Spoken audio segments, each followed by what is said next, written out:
Tungku smelter PT Indonesia Singsan Stainless Steel atau ITSS di Kabupaten Morowali, Sulawesi Tengah meledak pada hari Minggu. Ledakan terjadi saat para pekerja melakukan perbaikan salah satu tungku pembakaran. Akibat insiden tersebut sedikitnya 13 pekerja tewas. Kapolda Sulawesi Tengah Irjen Pol Agus Nugroho mengatakan dari 13 korban tewas, 5 diantaranya adalah pekerja asing asal Tiongkok. Sementara 8 lainnya adalah warga Indonesia. Selain menewaskan 13 pekerja, ledakan juga menyebabkan sedikitnya 22 pekerja lainnya terluka. Ya, berita tersebut benar, ya. Dan oleh karenanya pada kesempatan ini, saya beserta jajaran dan tentu juga Pak Dandim juga di sini hadir, ya, ikut belasungkawa atas kejadian kecelakaan kerja di Maksud. Ya. Kejadiannya pukul 5.30. Ya, pada saat petugas teknis yang berjumlah 35 orang melakukan perbaikan salah satu tungku pembakaran. Kepala Divisi Media Relation PT Indonesia Morowali Industrial Park, Dedi Kurniawan mengatakan jumlah korban masih didata dan terbuka kemungkinan berubah. Sebab laporan yang diterima, jumlah pekerja yang terlibat perbaikan mencapai 51 orang. Seluruh korban dirawat di rumah sakit daerah Morowali. Kebakaran bermula dari kecelakaan yang dialami pekerja saat memperbaiki tungku dan pemasangan plat pada bagian tungku. Namun untuk memastikan penyebab musibah, masih menunggu laporan tim investigasi, termasuk tim investigasi Polda Sulawesi Tengah dan tim DVI Polda Sulteng. Dari Palu, Sulawesi Tengah, Jeremy Hendrik melaporkan.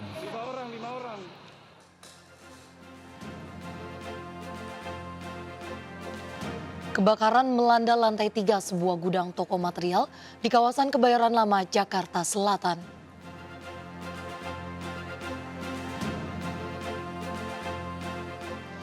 Seorang pengemudi odong-odong tewas akibat tabrakan kereta api dan odong-odong di Kabupaten Malang, Jawa Timur.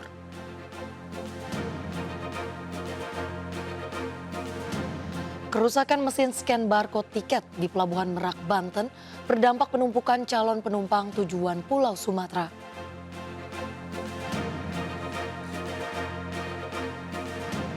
Anda masih bingung mencari lokasi untuk mengisi libur panjang? Laporan khas Vloganza menghadirkan tips dan rekomendasi menikmati libur akhir tahun bersama keluarga.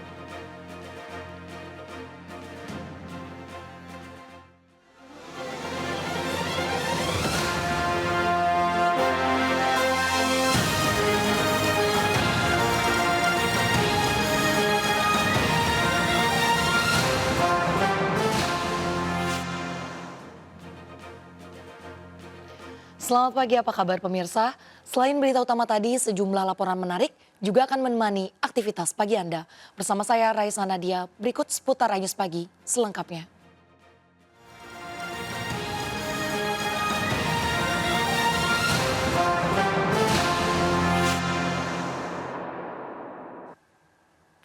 Pemirsa, kebakaran melanda lantai 3 sebuah gudang toko material di kawasan Kebayoran Lama, Jakarta Selatan. Asap pekat membumbung tinggi hingga menyebabkan kepanikan warga.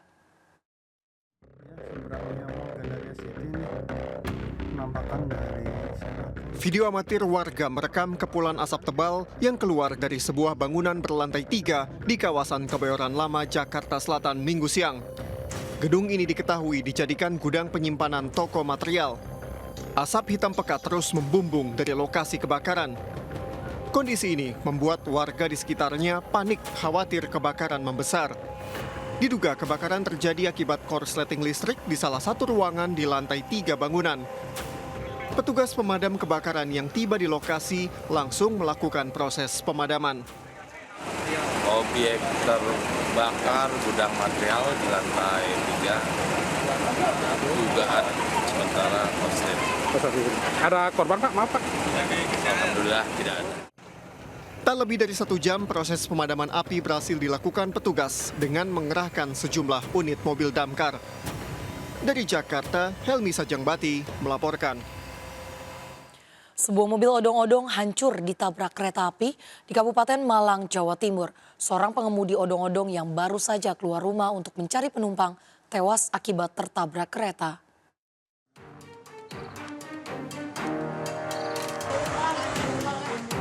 Mobil odong-odong ini rusak parah usai ditabrak kereta api penataran di Desa Panggung Rejo, Malang, Jawa Timur, Minggu siang. Sementara itu pengemudinya, Liswanto, berusia 58 tahun, tewas. Odong-odong yang ia kemudikan terseret kereta api sejauh 100 meter. Saat kejadian, korban baru saja akan berangkat untuk mencari penumpang mobil odong-odong di sekitar rumahnya. Namun saat melintasi rel, korban tak menyadari kedatangan kereta karena tidak ada petugas yang menutup palang secara manual. Saat kejadian, tidak ada orang di pos perlintasan dan korban tidak mendengar kedatangan kereta sehingga tertabrak. Korban terluka parah dan jasadnya dievakuasi ke RSUD Kanjuruhan, Kabupaten Malang.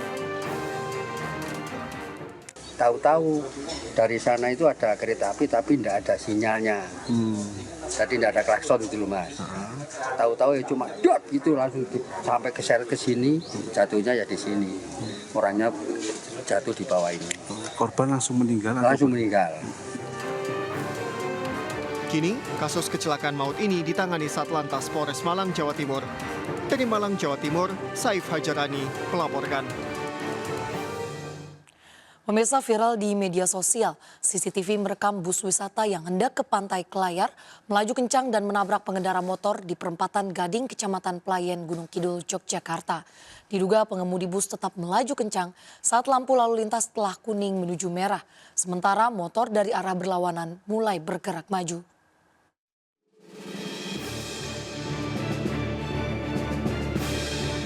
CCTV merekam detik-detik saat bus wisatawan menabrak pengendara motor di perempatan Gading di Kecamatan Pelayan Gunung Kidul, Yogyakarta. Diduga kecelakaan ini terjadi akibat bus wisata menerobos lampu lalu lintas yang sudah merah. Namun pengemudi bus mengaku saat kejadian lampu masih kuning sehingga ia tetap melaju kencang. Naas, pengendara motor dari arah berlawanan yang sudah mulai melaju tertabrak.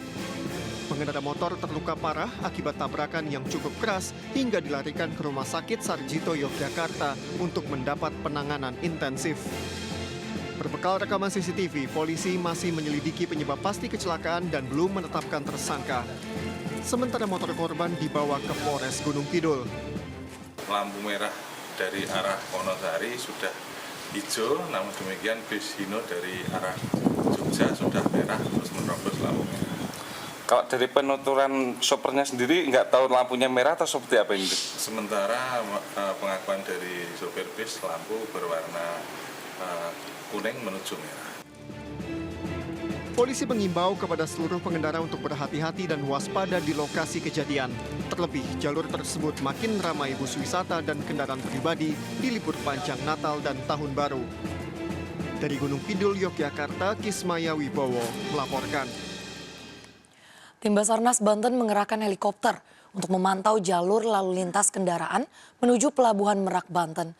Dari pantauan udara, kepadatan kendaraan dari dan menuju Pelabuhan Merak terlihat padat, termasuk aktivitas kapal feri di perairan Selat Sunda.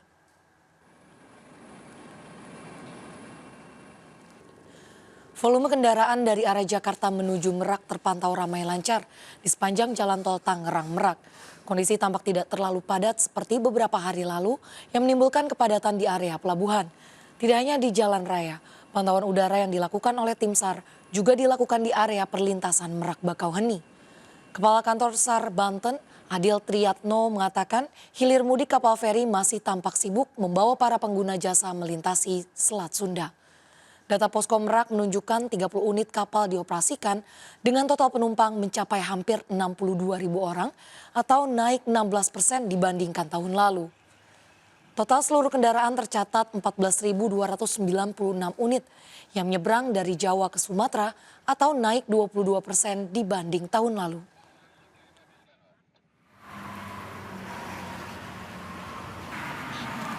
Sementara di Majalengka, Jawa Barat, kendaraan pemudik yang akan beristirahat di rest area di Majalengka terjebak macet.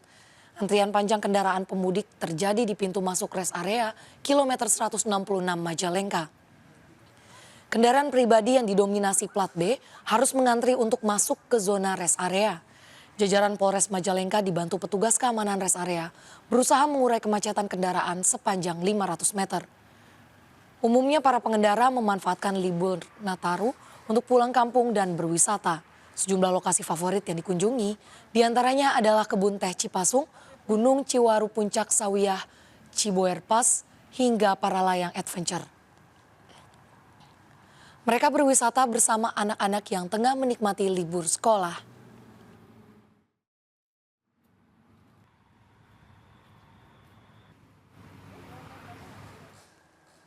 Kerusakan mesin scan barcode tiket atau pembaca tiket di Pelabuhan Merak, Kota Cilegon, Banten menyebabkan calon penumpang panik. Perjalanan mereka yang tadinya lancar di jalan tol menjadi tersendat saat tiba di pelabuhan, bahkan waktu keberangkatan mereka juga sempat tertunda.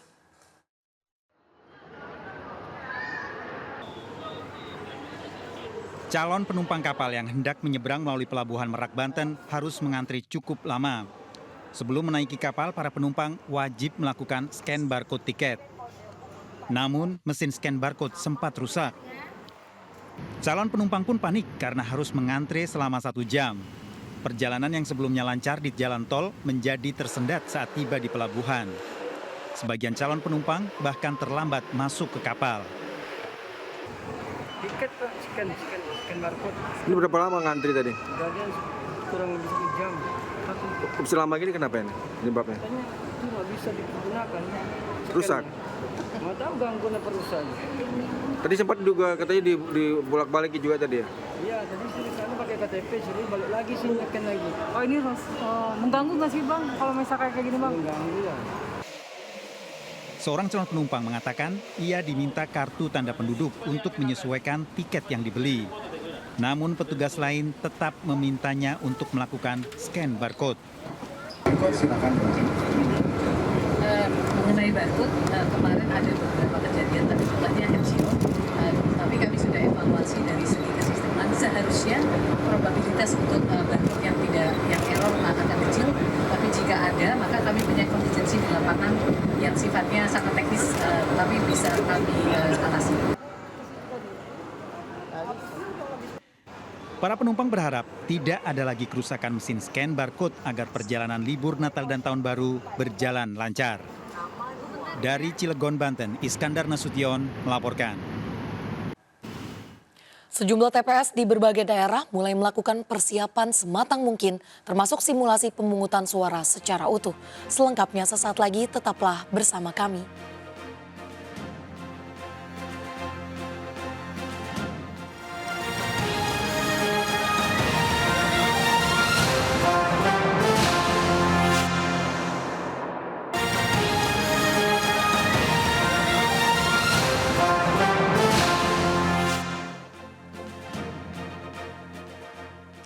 Terima kasih masih bersama kami. Pemirsa, sejumlah rumah di kawasan permukiman padat penduduk di Jalan Martapura 3, Tanah Abang, Jakarta Pusat ludes terbakar. Lokasi kebakaran yang berada di gang sempit menyulitkan petugas damkar. Api berkobar di lantai 2 salah satu rumah yang dalam sekejap menyambar ke bagian bawah. Banyaknya barang yang mudah terbakar membuat amukan si jago merah kian ganas hingga akhirnya menyambar ke rumah lain di sebelahnya. Lokasi kebakaran yang berada di gang sempit menyulitkan petugas damkar mencapai titik api. Ketua RT mengatakan api kali pertama terlihat dari lantai 2 rumah dan seketika membesar. Belum diketahui penyebab kebakaran, namun para penghuni berhasil menyelamatkan diri sebelum api berkobar hebat. Selang setengah jam, api berhasil dipadamkan petugas meski 2 rumah warga hangus terbakar. Tidak ada korban, namun kerugian ditaksir mencapai ratusan juta rupiah.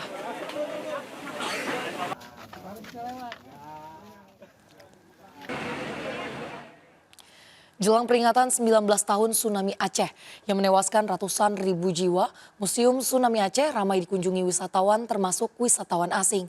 Selain untuk mengenang terjadinya bencana alam mematikan tersebut, wisatawan juga bisa belajar mitigasi bencana jika terjadi tsunami.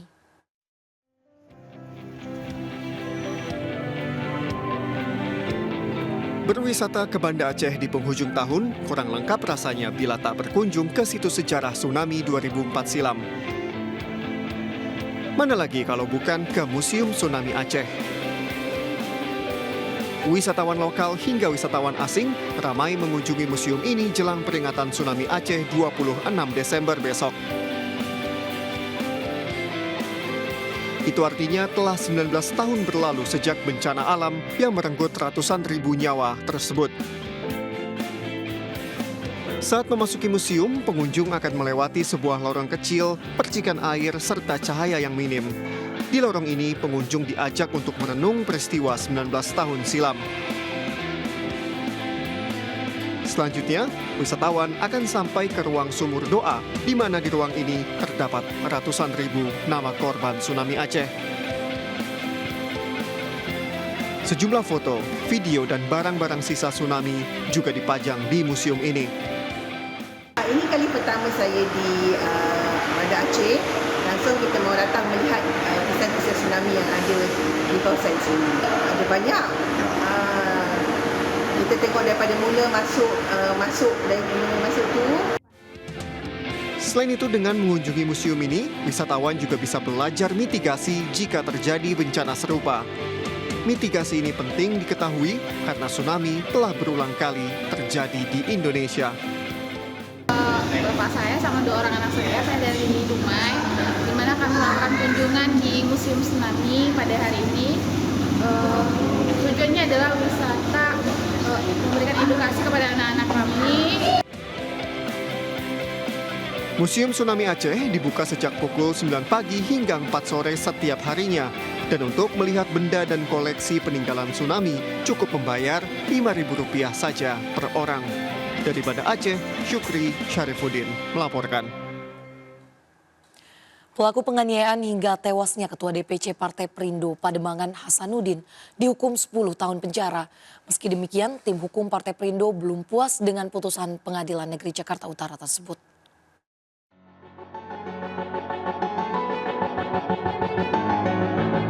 Empat terdakwa pelaku penganiayaan hingga tewas, Ketua DPC Partai Perindo Pademangan Hasanuddin dijatuhi pidana penjara 10 tahun oleh Majelis Hakim Pengadilan Negeri Jakarta Utara. Keempat terdakwa yaitu P, H, K, dan S terbukti melakukan tindak pidana penganiayaan hingga menyebabkan korban tewas. Meski demikian, tim kuasa hukum belum puas dengan putusan Majelis Hakim. Hakim sudah memutus yaitu dengan pidana penjara masing-masing keempat terdakwa itu yaitu 10 tahun pidana penjara. Nah, kami masih belum begitu puas ya dengan hasil putusan ini karena yang dilakukan mereka itu sangatlah kejam. Partai Perindo berencana akan membawa kasus tewasnya Ketua DPC ini ke Kapolri agar motif penganiayaan serta keterlibatan pihak lain terungkap. Dari Jakarta, Kevin Pakan, Sutrisno, iNews melaporkan.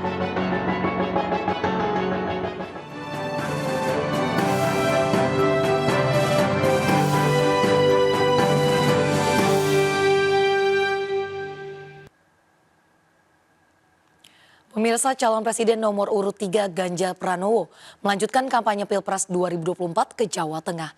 Ganjar meresmikan posko pemenangan Ganjar Mahfud serta belusukan ke Pasar Kliwon.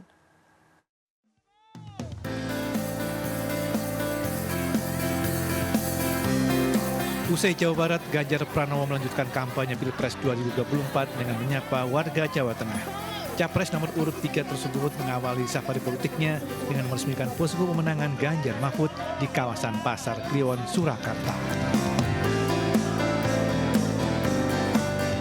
Usai meresmikan posko pemenangan, mantan Gubernur Jawa Tengah tersebut menyapa para pedagang di Pasar Kliwon. Ganjar dihampiri warga yang meminta penjelasannya terkait program KTP Sakti. Yang kita jelaskan berarti sampai ke masyarakat. Tidak hanya bicara gimmick, tapi orang mulai bertanya program. Apa itu Pak? KTP Sakti atau kartu yang bisa mengintegrasikan seluruh data. Ya KTP biasa. Terus gimana maksudnya? Kalau saya dapat bantuan macam-macam itu, apa bedanya dengan kartu ini? Loh, kartu ini menyatukan semua. Jadi berdasarkan NIK kita akan bisa melihat profil semua orang sehingga bantuan bisa masuk dengan cara yang lebih gampang. Ganjar mengaku senang visi, misi, dan program yang digagas bersama Mahfud MD mendapatkan respon baik dari masyarakat. Terkait perayaan Natal, Ganjar mengajak seluruh umat beragama menghormati agama dan kepercayaan orang lain, termasuk menghormati perayaan Natal 2023. Dari Solo, Jawa Tengah, Irfan Hardiansyah dan M. Khairuddin melaporkan. Dukungan kepada pasangan Capres-Cawapres nomor urut 3 Ganjar Pranowo Mahfud MD terus berdatangan dari berbagai kalangan. Kali ini Ganjar Mahfud mendapat dukungan dari kalangan ulama, komunitas dan tokoh masyarakat di Probolinggo, Jawa Timur.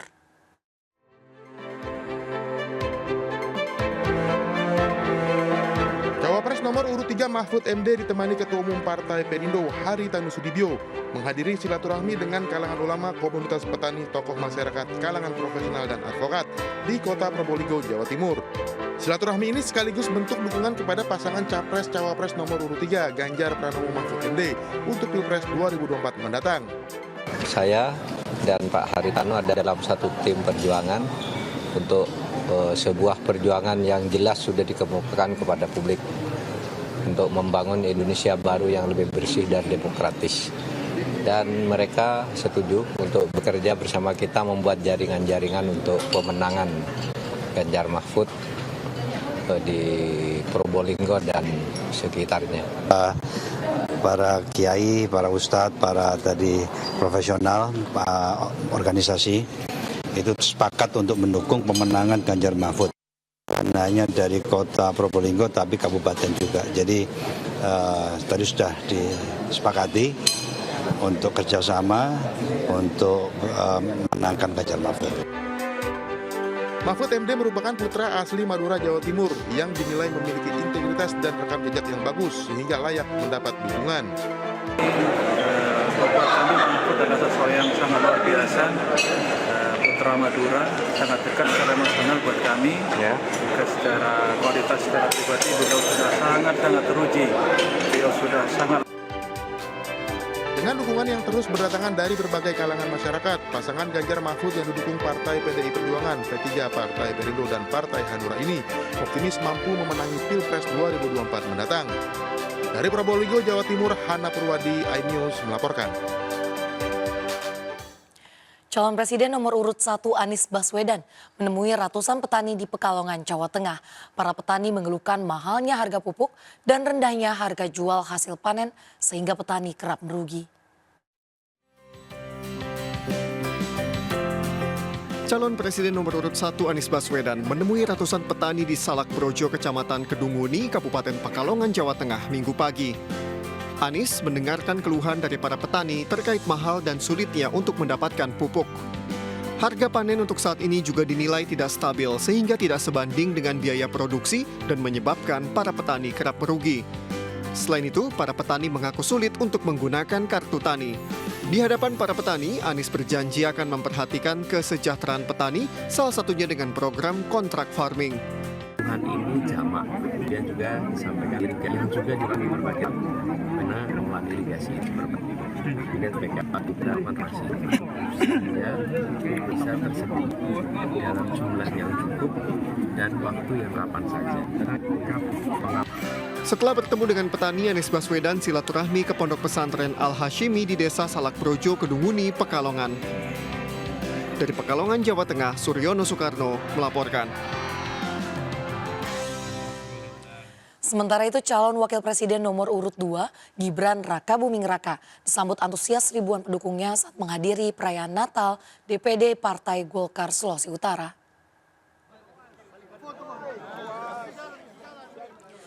Perayaan Natal bersama di Minahasa Utara dihadiri ribuan simpatisan dan kader partai politik Koalisi Indonesia Maju. Dalam sambutannya, Gibran meminta para pendukung dan relawan tidak termakan berbagai isu negatif dan hoaks yang bertujuan menjegal langkah duet Prabowo Gibran di Pilpres 2024. Masyarakat harus proaktif menyukseskan pemilu 2024 sehingga pemilu berlangsung secara aman, damai, dan bermartabat. Wali Kota Solo tersebut mengatakan banyak orang yang meragukan kemampuannya termasuk saat debat Cawapres Jumat lalu. Putra sulung Presiden Joko Widodo tersebut menegaskan ia berpengalaman mengikuti debat termasuk saat mengikuti debat calon wali kota Solo. Mengamati dukungan besar masyarakat termasuk kalangan muda, Gibran optimis paslon nomor urut 2 ini bakal meraih suara dominan di Sulawesi Utara.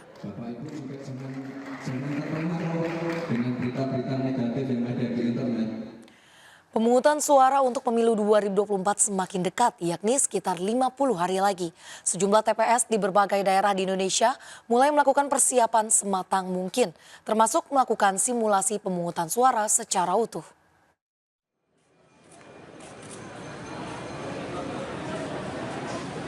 Satu persatu warga di Denpasar, Bali ini menggunakan hak suaranya.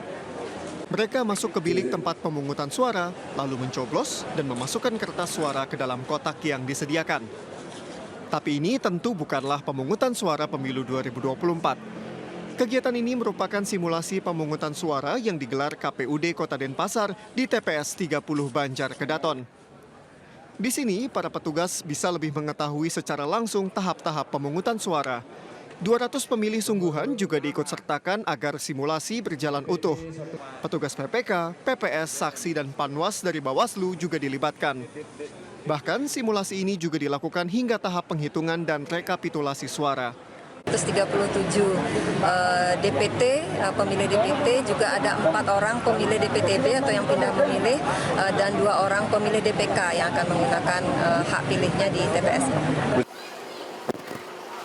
Tiap TPS yang ada di dalam Simulasi pemungutan suara pemilu 2024 juga digelar Komisi Pemilihan Umum Kota Makassar di lapangan BTN Agraria Kecamatan Trapocini. Sejumlah penyandang disabilitas pun dilibatkan dalam simulasi pencoblosan. Dalam simulasi ini dilaksanakan sejumlah prosedur untuk pemilih disabilitas, mulai dari menempati tempat prioritas hingga pendampingan pemungutan suara. Dari Denpasar, Bali, dan Makassar, Sulawesi Selatan, Tim Liputan Kontributor iNews melaporkan. Libur Natal dan Tahun Baru, pergerakan penumpang di Bandara Soekarno-Hatta tembus 1 juta orang atau naik 18% dibanding tahun lalu. Selengkapnya sesaat lagi, tetaplah bersama kami.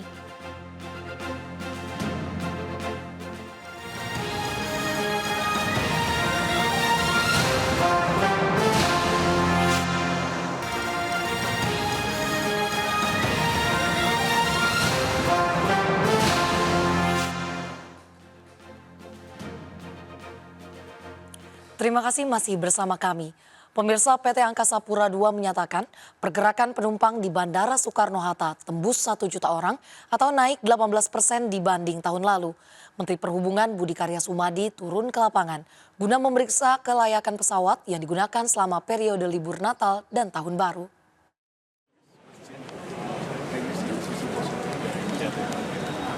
Menteri Perhubungan Budi Karya Sumadi melakukan inspeksi ke Bandara Internasional Soekarno-Hatta, Tangerang, Banten, Minggu sore.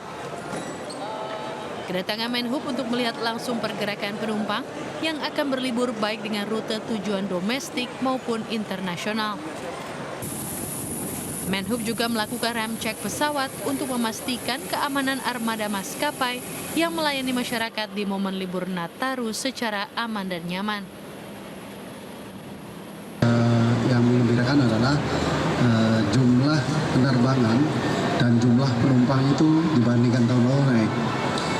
Yang membedakan lagi adalah okupansi itu juga meningkat. Ya. Ini menandakan bahwa kinerja dari sektor aviasi ini semakin baik, produktivitasnya meningkat. PT Angkasa Pura II juga menyatakan bahwa sudah tercatat pergerakan 1 juta penumpang di Bandara Soekarno-Hatta. Jumlah ini naik 18% dibanding tahun lalu. Destinasi penerbangan favorit untuk luar negeri yakni Singapura, Kuala Lumpur, dan Jeddah. Sedangkan untuk penerbangan domestik yakni Denpasar, Kuala Namu, dan Surabaya. Gelombang kedua pergerakan penumpang di Bandara Suta diprediksi akan terjadi pada tanggal 29 Desember atau jelang libur Tahun Baru. Calon penumpang diimbau datang 3 jam lebih awal untuk melakukan check-in guna menghindari terjadinya keterlambatan di saat momen libur Nataru. Dari Tangerang, Banten, Hasnugara melaporkan. Pemirsa, situasi lalu lintas di gerbang tol Cikampek Utama terpantau ramai lancar pada Minggu malam. PT Jasa Marga mencatat lebih dari 282.000 kendaraan melewati gerbang tol Cikampek menuju tol Trans Jawa. Pemirsa, pada periode libur Natal dan Tahun Baru 2024, arus lalu lintas di gerbang Cikampek Utama ini terpantau ramai lancar, tidak terjadi kepadatan yang signifikan. Dan terpantau di sini memang kendaraan didominasi oleh kendaraan pribadi. Dari PT Jasa Marga juga mencatat pada tanggal 18 hingga hari ini sudah tercatat ada 282 kendaraan yang melintas ke arah tol Trans Jawa, melintas dari gerbang tol Cikampek Utama, yang mana ini angkanya meningkat 65% dibandingkan lalu lintas normal. Nah, memang untuk mengantisipasi kepadatan yang terjadi, dari PT Jasa Marga juga telah menyediakan 18 gardu tol dan juga 16 mobile rider untuk mengurai kepadatan. Nah, kalau untuk rekayasa lalu lintas ini juga diberlakukan seperti kontraflow dari kilometer 47 hingga kilometer 65. Namun memang kembali pemberlakuannya ini akan menyesuaikan kondisi lalu lintas. Jika terpantau padat, maka kontraflow akan diberlakukan. Namun sebaliknya, jika lalu lintas normal, kontraflow tidak diberlakukan. Jadi bagi Anda pemirsa yang akan melakukan mudik Nataru ini diharapkan untuk selalu menjaga stamina dan juga selalu mengupdate informasi pengalihan arus lalu lintas. Dari Cikampek, Jawa Barat, Dilami Aulia, Eri Nugraha, iNews melaporkan. Ribuan kendaraan warga yang akan berlibur di Bali memadati Pelabuhan Ketapang, Banyuwangi sejak Sabtu. Kepadatan juga terjadi di Pelabuhan Kalian Muntok, Bangka Belitung. Ribuan kendaraan bermotor harus antri untuk menunggu kapal feri. Ratusan kendaraan berbagai jenis memadati area parkir Pelabuhan Ketapang, Banyuwangi, Jawa Timur hingga Minggu siang. Kemacetan parah juga terjadi sejak pintu masuk pelabuhan. Antrian kendaraan merupakan wisatawan dari berbagai daerah di Pulau Jawa yang akan menyeberang ke Pelabuhan Gilimanuk, Jembrana, Bali untuk berlibur Natal dan akhir tahun. Lonjakan wisatawan ini terjadi bersamaan dengan libur sekolah dan libur akhir tahun. Sebagian besar para wisatawan berasal dari Jakarta, Bandung, dan Surabaya. Data Pelabuhan Ketapang menyebutkan hingga Sabtu siang terdapat lebih dari 7.200 kendaraan yang telah menyeberang ke Pelabuhan Gilimanuk, Bali. Sedangkan jumlah penumpang yang menyeberang mencapai lebih dari 43.000 orang. Sementara kepadatan kendaraan juga terjadi di Pelabuhan Penyeberangan Tanjung Kalian Muntok, Bangka Belitung menuju Pelabuhan Tanjung Api-Api, Sumatera Selatan. Sebagian besar merupakan kendaraan pribadi warga yang akan berlibur di akhir tahun. Hingga Sabtu kemarin menurut pihak PT ASDP Cabang Bangka, jumlah penumpang yang menyeberang dari pelabuhan tersebut mencapai lebih dari 5.000 orang, jauh melampaui catatan tahun 2022 lalu yang hanya mencapai sekitar 2.800 orang. Lonjakan juga terjadi untuk kendaraan roda 2 dan roda 4 yang menyeberang ke Sumatera Selatan. Ya, Pak. Begitu juga di roda 4. Roda 4 dari semula yang 1.157 sekarang 1.404. Untuk mengantisipasi lonjakan penumpang, pihak ASDP Pelabuhan Tanjung Kalian Muntok telah menyiapkan 14 unit armada kapal penyeberangan. Dari Banyuwangi, Jawa Timur, dan Bangka Belitung, tim liputan kontributor melaporkan. Pemirsa, kawasan wisata Ancol, Jakarta Utara diserbu warga yang ingin mengisi libur Natal dan Tahun Baru. Kepadatan terjadi dimulai dari antrian masuk hingga kawasan Pantai Ancol yang dipadati ribuan orang, terutama anak-anak.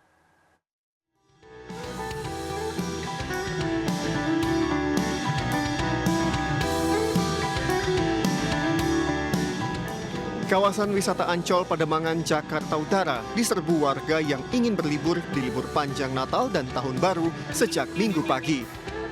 Kepadatan dimulai dari pintu masuk di mana antrian kendaraan mengular panjang. Kepadatan semakin menumpuk di kawasan Pantai Ancol. Ribuan warga berwisata di pantai ini baik sekedar menikmati pemandangan sambil menggelar tikar maupun berenang di Pantai Ancol. Garis pantai pun dipadati anak-anak yang bermain pasir atau berenang di tepian. Bagi warga Jakarta, Ancol merupakan tempat tujuan utama saat libur panjang tiba. Karena selain murah, berlibur di Pantai Ancol juga relatif dekat. Ajak keluarga semua itu di sono ada, terus bocahnya lagi pada itu, yang gede juga. Oh gitu, ini karena murah atau betul kan kasih? Ya bagus juga tempatnya, murah iya, terus buat anak bisa Ini ngajak semua keluarga atau gimana? Ya sama keluarga di sana, kalian arisan keluarga juga. Warga Jakarta dan luar Jakarta terus berdatangan ke kawasan Ancol sepanjang hari Minggu kemarin. Wisatawan di Ancol diimbau untuk berhati-hati di tengah keramaian dan selalu awasi anak-anak saat bermain agar tidak terpisah dari orang tua. Dari Jakarta, Sofyan Firdaus melaporkan. Pemirsa, bagi yang masih bingung untuk menghabiskan libur akhir tahun, kami punya rekomendasi yang seru untuk Anda. Mencicipi kuliner sambil menikmati nuansa Chinatown di utara Jakarta dijamin membuat liburan Anda bersama keluarga terasa menyenangkan.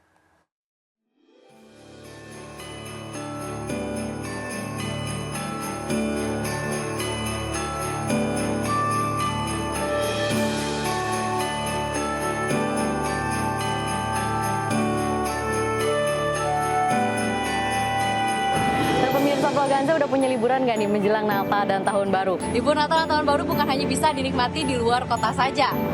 Seperti di Jakarta contohnya pemirsa. Saat ini saya punya rekomendasi tempat untuk berlibur menjelang Natal dan Tahun Baru di Jakarta aja tetapi berasa di luar negeri. Lantas seperti apa berlibur di Jakarta tapi bernuansa seperti luar negeri? Saya juga udah penasaran nih pemirsa. Pasti pemirsa Vloganza juga udah penasaran kan? Kalau gitu langsung ikuti saya ke dalam yuk. Pancoran masih menjadi magnet para pengunjung yang menghabiskan libur Natal dan Tahun Baru. Suasana khas Tionghoa menjadi ciri khas kawasan yang ada di Pantai Indah Kapuk, Jakarta Utara. Beragam bangunan hingga ornamen berwarna merah mendominasi destinasi wisata favorit warga ibu kota. Pemirsa, berjalan-jalan di lokasi ini seperti berjalan-jalan di negeri tetangga, yaitu adalah Singapura. Karena tempat ini memiliki bangunan, patung, dan juga ornamen yang memiliki nilai filosofis tinggi. Pemirsa, patung yang memiliki filosofis adalah di belakang saya, yaitu adalah patung Guan Seng Dijun. Ia merupakan dewa besar Tao atau dewa pelindung dari perdagangan. Inilah contoh tempat atau patung yang memang memiliki nilai filosofis di lokasi ini.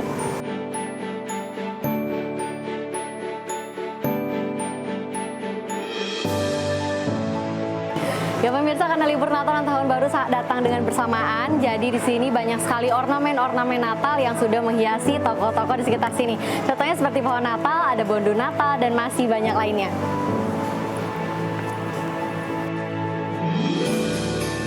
Pernak-pernik yang lucu ini terdapat di salah satu tenan. Dengan harga yang bervariasi, pernak-pernik berwarna hijau dan merah menambah semarak Natal. Setelah lelah mengitari kawasan Pancoran, sekarang saatnya mencicipi kuliner. Mata saya tertuju pada sejumlah tenan yang menjual beragam camilan.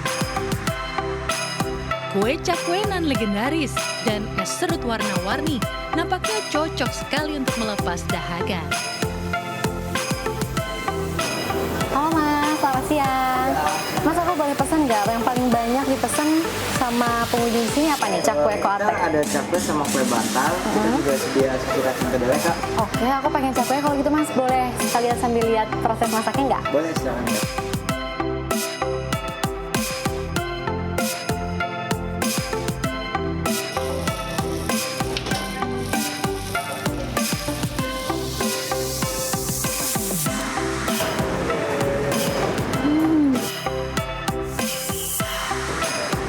Pemirsa, setelah tadi kita melihat proses pembuatannya, sekarang saya mau cobain cakwe jumbonya yang udah ada dari tahun 1971 dan es serut rainbow-nya. Kebetulan lagi panas-panas, seger banget nih kalau saya cobain es serutnya, dan saya juga mau ngemil cemilan cakwe jumbonya. Yuk, kalau gitu bisa langsung kita cobain.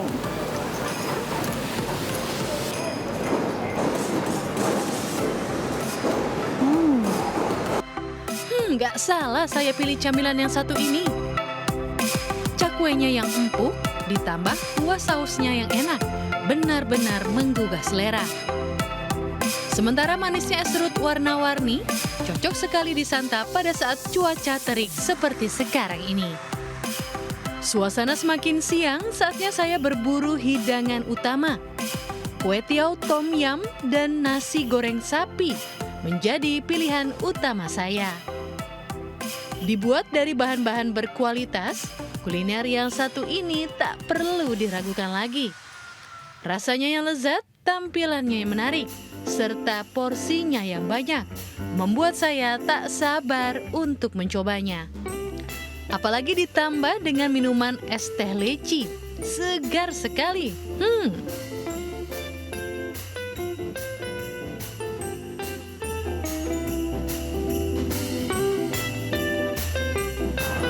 Nah pemirsa, ngomong soal liburan, saya ada berbagai macam tips untuk pemirsa agar liburan menjadi lebih aman dan juga lebih menyenangkan. Yang pertama pemirsa, atur jadwal libur. Nah pemirsa, jadwal libur adalah yang nomor satu, apalagi bagi pemirsa yang memang adalah pekerja. Karena kita harus mengambil cuti dari jauh-jauh hari dan pastinya harus dipastikan apakah waktu cuti yang diberikan oleh kantor pas dengan jadwal keberangkatan kita untuk berlibur. Yang kedua adalah destinasi, tempat tujuan kita akan berlibur pemirsa. Karena memang ini menjadi nomor satu tujuan bagi kita yang akan melakukan liburan untuk menentukan apakah kita akan berlibur di dalam kota atau kita akan berlibur ke luar negeri. Nah pastinya ini nanti akan berpengaruh pada budget juga pemirsa, karena jika kita akan memilih berlibur di luar negeri, budget yang dipersiapkan pun harus lebih besar. Dan ketiga adalah budget. Nah pemirsa, budget untuk kita berlibur itu bukan hanya kita masuk sebagai tiket masuk saja yang kita bayar, namun kita juga pasti akan berkuliner bersama keluarga dan juga membeli segala macam pernak-pernik yang memang tersedia di tempat kita nanti liburan. Nah yang terakhir adalah mode transportasi pemirsa, di mana inilah adalah yang nomor satu atau paling penting, karena jika kita memutuskan untuk berlibur keluar kota, pastinya kita harus menggunakan kendaraan pribadi. Namun jika kita hanya berlibur di dalam kota saja, cukup kita bisa menggunakan mode transportasi umum dan lain-lain. Pemirsa, di tengah cuaca yang tidak menentu seperti saat ini, pastinya banyak hal yang harus diperhatikan agar tidak mengganggu waktu berlibur Anda. Yang pertama pemirsa adalah jaga kesehatan. Jaga kesehatan adalah dengan cara memakan makanan yang sehat dan bergizi, dan jangan lupa untuk istirahat dengan tidur yang cukup. Yang kedua, selalu membawa obat-obatan dan juga vitamin. Bagi Anda yang memiliki penyakit, pastinya obat-obatan adalah nomor satu hal yang harus diperhatikan. Dan untuk vitamin agar selalu dikonsumsi selama Anda berlibur. Yang ketiga adalah membawa atribut atau barang-barang yang akan diperlukan saat berlibur nanti. Contohnya seperti topi, payung, dan juga kacamata. Karena kita tidak mengetahui apa yang akan terjadi di tempat kita liburan nanti, bisa jadi saja dalam kondisi panas atau hujan.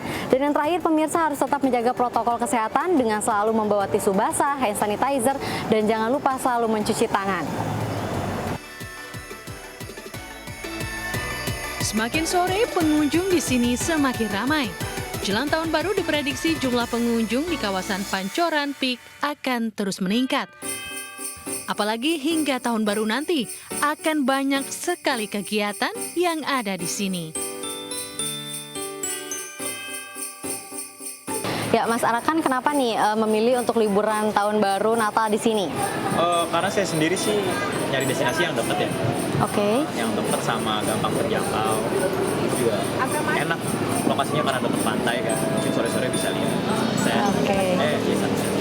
Kalau Kak Arkan sendiri dari mana nih aslinya? Saya sendiri dari Jakarta Pusat. Oke, lumayan jauh ke sini ya. Kalau menurut Kak Arkan di sini suasananya seperti apa sih? Menurut saya sih kalau untuk sekarang siang hari sih ya panas dan ramai ya daerahnya. Juga lokasinya sih bisa enak. Kalau misalkan makanan nih dari semua tenan-tenan, menurut Kak Arkan seperti apa makanan di sini? Untuk makanan enak sih, karena banyak pilihan juga kan. Viralin. Menurut Kak Arkan gimana nih ke depannya untuk Peak ini, biar lebih mungkin ditambah apa lagi, biar lebih seru, makin banyak yang kesini? Untuk lebih seru sih banyak area indoornya ya. Oke. Siang hari itu panas banget. Betul. Oke, sip. Makasih Kak Arkan. Kita liburan ini karena lihat teman-teman kebanyakan kesini kan, lihat di sosial media, Instagram, jadi kayak ya FOMO aja, jadi pengen ikut-ikutan juga. Karena di sini juga banyak makanan, jadi pengen nyoba-nyoba. Enak sih, sama suasananya juga enak juga di sini, kayak angin-angin gimana gitu. Kadang ada kalau siang panas gitu, kalau sore baru adem. Berapa sering sih?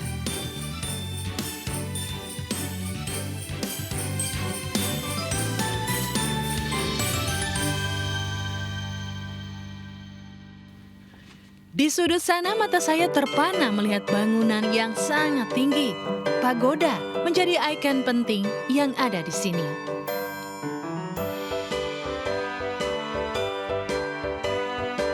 Dan pemirsa Vloganza, tidak lengkap rasanya kalau kita kesini tidak mengunjungi pagoda. Pagoda yang memiliki warna yang sangat ciri khas, yaitu berwarna merah, dan juga bersejarah bagaimana dengan kedatangan etnis Tionghoa di Indonesia. Ya, jadi gimana nih pemirsa? Bagi yang menghabiskan waktu liburan di ibu kota saja, gak ada alasan dong untuk tidak mengunjungi kawasan Pancoran yang ada di Pantai Indah Kapuk, Jakarta Utara ini. Selamat Hari Raya Natal dan Tahun Baru 2024. Selamat liburan. Dari Jakarta, Aulina Iyasya, Iriansyah Wahyudi, dan Dipo Andi Moharom melaporkan.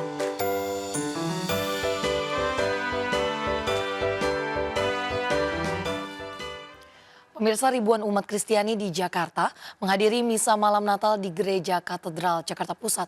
Untuk menghindari penumpukan jumlah pengunjung, pengelola Gereja Katedral membuat sejumlah sesi misa Natal yang berlangsung di malam hari. Dan berikut laporan Faisal Rinaldi dan Nadifa. Pemirsa, Gereja Katedral Jakarta mengadakan ibadah misa malam Natal dan juga misa Hari Raya Natal besok 25 Desember 2023. Nah, untuk ibadah misa malam Natal pada hari ini memang berlangsung selama 3 sesi. Di mana sesi yang pertama dimulai sekitar pukul 16:30 waktu Indonesia Barat atau kurang lebih pukul 4:30 sore. Di mana untuk sesi pertama ini diadakan secara hybrid, yakni secara tatap muka dan juga secara online melalui channel YouTube Katedral. Dan untuk sesi pertama ini dipimpin oleh Romo Albertus Hani Rudi. Sementara untuk sesi kedua dimulai sekitar pukul 19 waktu Indonesia Barat atau kurang lebih sekitar pukul 7 malam. Di mana sesi kedua ini dipimpin oleh Romo Yosepus Edi Muljono. Dan untuk sesi terakhir atau di sesi ketiga ibadah misa malam Natal dimulai sekitar pukul 21:30 waktu Indonesia Barat atau kurang lebih pukul 9:30 malam. Dan untuk sesi ketiga tersebut dipimpin oleh Romo Yohanes Deodatus. Sementara itu juga pemirsa memang berbagai persiapan ini untuk menjambut Hari Raya Natal telah disiapkan. Seperti misalnya Gereja Katedral ini telah menyiapkan sebanyak 3.000 hingga 4.000 kursi untuk umat melaksanakan ibadah misa malam Natal dan juga ibadah misa Hari Raya Natal. Dari Jakarta, Faisal Rinaldi, Nadifa iNews melaporkan. Partai Perindo kembali menggelar pengobatan gratis dan bazar minyak goreng murah. Kali ini digelar di kawasan Candi, Kota Sidoarjo, Jawa Timur, yang dihadiri langsung Ketua Umum DPP Partai Perindo, Haritanu Sudibyo.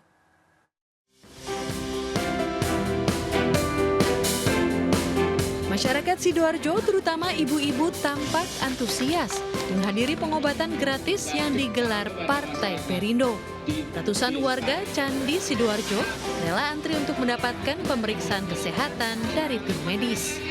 Ketua Umum Partai Perindo, Haritanu Sudibyo, secara khusus hadir dalam acara pengobatan gratis dan bazar murah ini untuk langsung menyapa masyarakat Sidoarjo. Saya sebagai Ketua Umum Partai Perindo memastikan kalau dipilih oleh rakyat termasuk rakyat Sidoarjo, caleg-caleg kami duduk di Dewan sebagai wakil rakyat, mereka akan berjuang untuk kepentingan rakyat Sidoarjo. Terima kasih. Dalam bazar murah, Partai Perindo menyediakan 1.000 botol minyak goreng yang dapat ditebus hanya Rp5.000 per botolnya. Senang, ya senang sekali. Ini ada kesehatan, juga dapat pasar murah. Dapat obat apa aja, Bu? Obat darah tinggi, vitamin, 130 sama nyeri. Sangat senang, alhamdulillah dapat pasar. Gitu ya. Harapannya apa Bu sekarang, Bu? Harapannya supaya Perindo bersama sukses. Partai bernomor 16 yang mendukung Capres dan Cawapres Ganjar Mahfud ini terus memberikan bukti nyata kepeduliannya terhadap rakyat kecil dengan berbagai program unggulannya. Dari Sidoarjo, Pramono Putra, Maria Elizabeth, dan Ganang Nugroho, iNews melaporkan.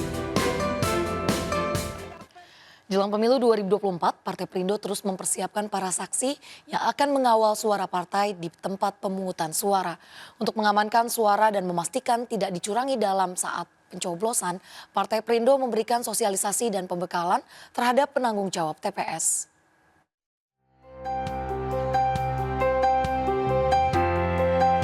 Ketua DPP Partai Perindo bidang Hankam dan Siber, Susaning Tias Nevo Handayani Kertopati meresmikan posko bersama untuk pemenangan Ganjar Mahfud MD di kantor DPD Partai Perindo Kota Magelang. Masyarakat yang tergabung dalam Perindo dan Ganjaris turut mendeklarasikan diri untuk memenangkan Partai Perindo dan Ganjar Mahfud pada pemilu 2024. Dalam kesempatan ini, Susaning Tias yang juga caleg DPR RI Dapil Jawa Tengah 6 nomor urut 1 juga memberikan sosialisasi dan pembekalan terhadap penanggung jawab TPS Kecamatan Magelang Selatan. Untuk meningkatkan suara dan antusiasme dari masyarakat untuk mendukung kami sehingga kami bisa memenangkan pemilu baik pilpres maupun pileg. Tentu saja kita akan memetakan sedemikian rupa dan kami tentu punya saksi-saksi yang sudah kami persiapkan. Sementara itu, di Kabupaten Magelang, Susaning Tias juga memberikan pembekalan kepada para rekruter dan saksi serta pengurus dan kader Partai Perindo. Untuk Kabupaten Magelang itu ada 6 dapil, jumlah TPS-nya 4.407 TPS. Jadi kita harus benar-benar mempersiapkan saksi sebanyak itu kalau memang setiap TPS harus kita isi. Arahan dan pembekalan ini menjadi bekal para rekruter dan saksi dalam mengamankan dan mengawal suara Partai Perindo termasuk untuk memenangkan pasangan Capres dan Cawapres nomor urut 3, Ganjar Mahfud. Tim Liputan iNews melaporkan. Kami akhiri jumpa kita pagi ini. Saya Raisa Nadia. Selamat menikmati liburan bersama keluarga. Tetap semangat dan sampai jumpa.